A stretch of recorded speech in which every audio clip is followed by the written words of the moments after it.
And we're back at the Patriot League Shira Field for some juniors Little League action, this time between the Patriots, Bearcats, and the Seahawks. The audio on my GoPro was horrible today. A lot of wind noise, and I tried to filter it out, but it's just bad. So you're not going to hear a whole lot from the GoPro mic. I'm normally pretty careful about where I position my hands on my knees, but this one got me right on my finger, right below the knuckle. I lost faith very quickly in the catcher's ability to protect me, and I started bailing out whenever the ball was coming at me. I locked back in towards the end of the game, but boy, I was really jumpy there for a while. Pitcher starts in a windup with a runner on first, takes a step back, and then a step forward, and that's a balk.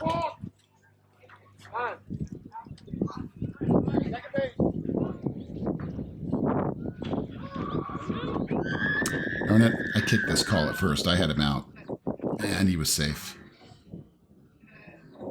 I probably kicked this one, but to be honest, this is a tough call to make when you're working solo. I had the hand sneaking in right before the tag, but who knows? It sure looks like from here, it sure looks like the tag came down first. I had the batter out for interference right here. First, we're going to go to the rules, and then we'll talk about some of the concerns or claims that the manager raised when we were discussing this.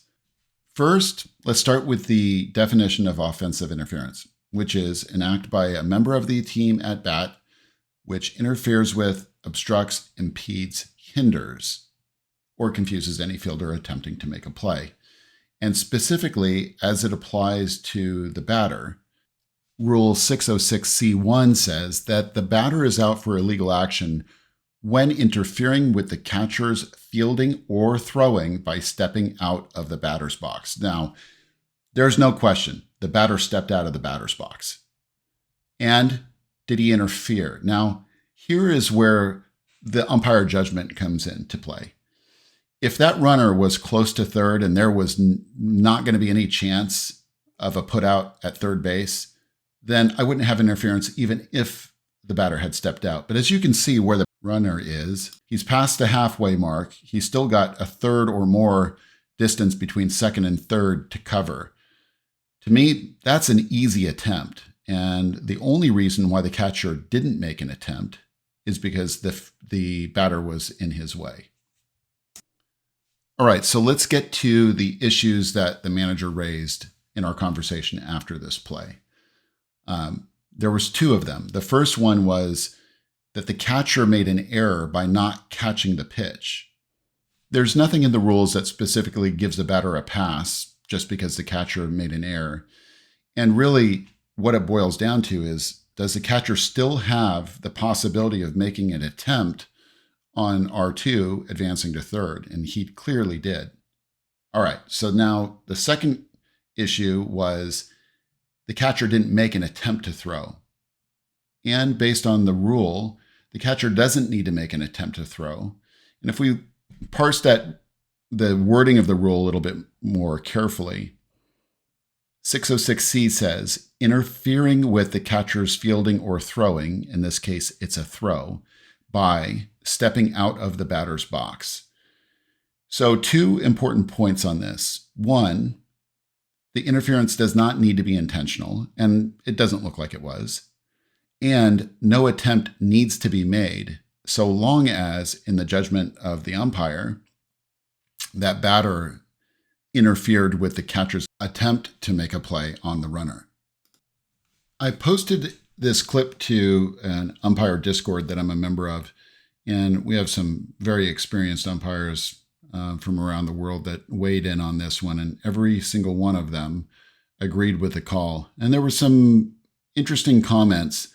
So in the second feedback, number one, in response to him saying that the catcher didn't attempt to throw, you could rebut that. The batter being in the way prevented the catcher from even attempting to throw. And that's how I have it too.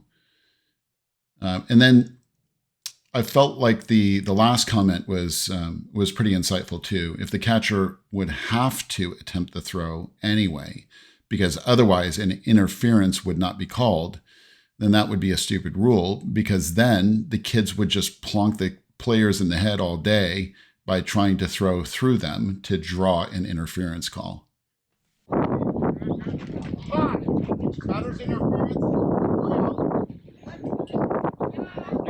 This is another pickoff attempt at second. I actually had this runner out, and I think I got this one right. It's a horrible camera angle with a left-handed batter here, but I marked where the base is, and we can stop it right there. The fielder has the ball well in advance of the runner returning, so unless he just completely missed him on the backside that I can't see, I still have an out on that one. We very nearly had a triple play here. It was exciting to watch. Would have been even better if they'd pulled it off.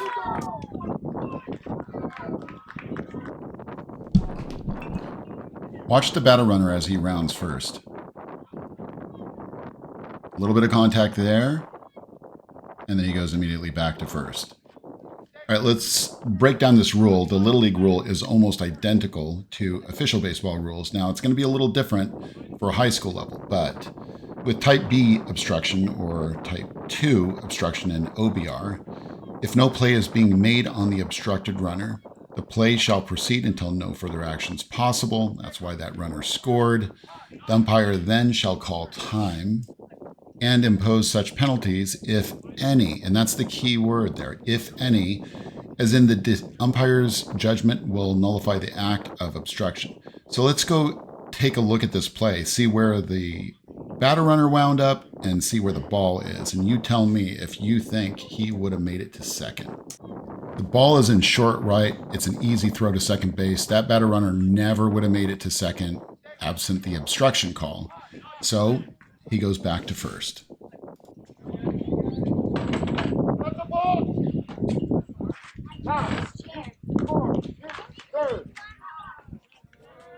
The home team wanted a balk call on this one, but he clearly disengaged from the rubber.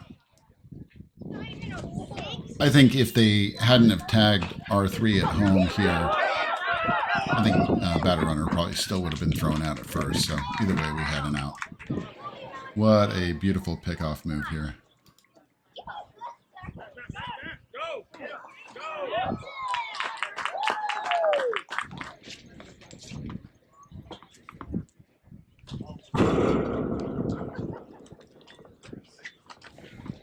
A couple things happen right here. First, on the catcher throwdown, he hits the runner, and I immediately ruled that's nothing.